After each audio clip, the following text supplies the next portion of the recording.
Social media প্ল্যাটফর্মে এতদিন যাবৎ কার্যত জোটটা না থাকলেও আমরা দেখেছি সোশ্যাল মিডিয়া প্ল্যাটফর্মে আওয়ামী লীগের বিরুদ্ধে ঐক্যবদ্ধভাবে বিভিন্ন রকম অ্যাক্টিভিটিস পোস্ট অথবা ধরেন নানান কমেন্ট টু জেড যেটা আমরা বলি ইনফ্লুয়েন্স করা, সেটাতে ব্যাপক ভূমিকা রেখেছিল বিএনপি এবং জামায়াত।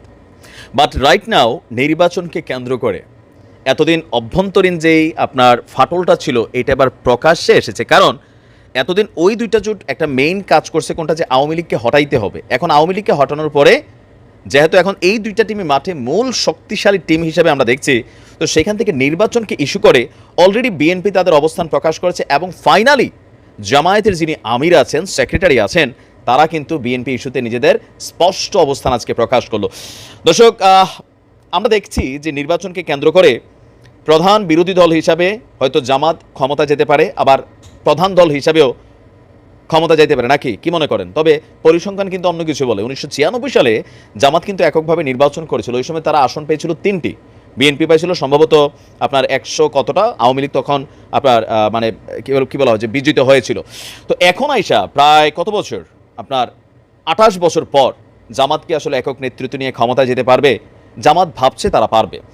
আজকে জামাতের সঙ্গে আপনার এই মুহূর্তে বিএনপির কোনো জোট নেই। ইতিমধ্যে বিএনপির মহাসচিব মির্জা ফখরুল ইসলাম এমনই ইশারা ইঙ্গিতে একটা গণমাধ্যমকে বলার পর এবার আজকে জামাত ইসলামের কেন্দ্রীয় সহকারী সেক্রেটারি জেনারেল মাওলানা রফিকুল ইসলাম খান এবং যিনি জামাতের আমির আছেন শফিকুল সাহেব, তারা কিন্তু আলাদা আলাদা বিবৃতি দিয়েছে যে বিএনপির সাথে জোট বেঁধে সরকারে যেতে চায় না।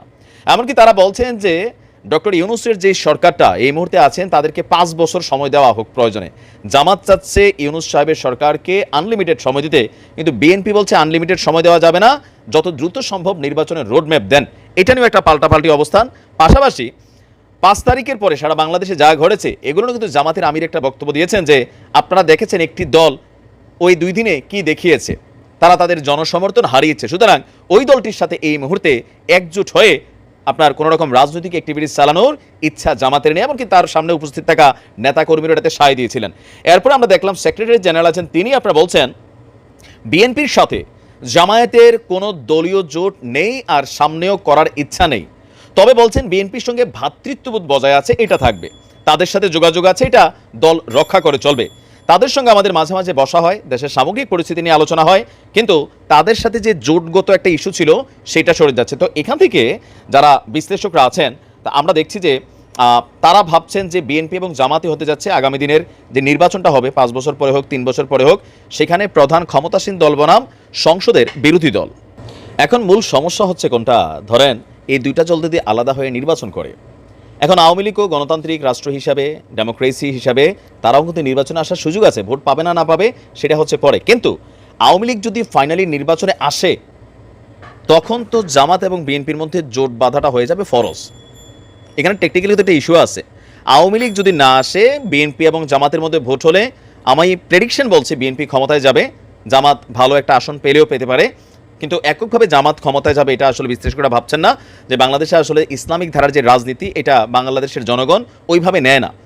তো সেক্ষেত্রে বিএনপি ক্ষমতায় গেলে বিরোধী দল হিসেবেও একটা শক্ত ভূমিকা রাখতে পারবে জামাত, যেটা তাদের জন্য নতুন ইতিহাস হবে। কিন্তু যদি হুট করে আওয়ামী লীগ রাজনীতিতে চলে আসে বা তারা নির্বাচনে চলে আসে, পাশ ফেল পরে, তখন আসলে জামাতের অবস্থানটা কি হবে? তখন কি তারা আবার বিএনপির সাথে জোট বাঁধবে বা বিএনপিকে জামাতকে নিয়ে জোট করবে, নাকি জামাতকে এককভাবে নির্বাচন করতে হবে? যদি নির্বাচন করতে হয় 1996 সালের যে পরিসংখ্যান, আজকে সেটা অনেক পরিবর্তন হয়েছে আমরা জানি, বাট তৎকালীন সময় জামাত 3টা আসন পেয়েছিল, আওয়ামী লীগ সম্ভবত 146, বিএনপি 132টা পেয়েছিল। এখন সেই পরিসংখ্যানটা কি হবে? তবে জামাত চাচ্ছে তারা বিএনপিকে সাইড করে নিজেরা নিজেদের মতন দল গোছাতে, তাদের মনে হচ্ছে যে এই মুহূর্তে বাংলাদেশের মানুষ তাদেরকে ভোট দিবে। তো আপনার বিশ্লেষণ কি বলছে, কমেন্টে জানান।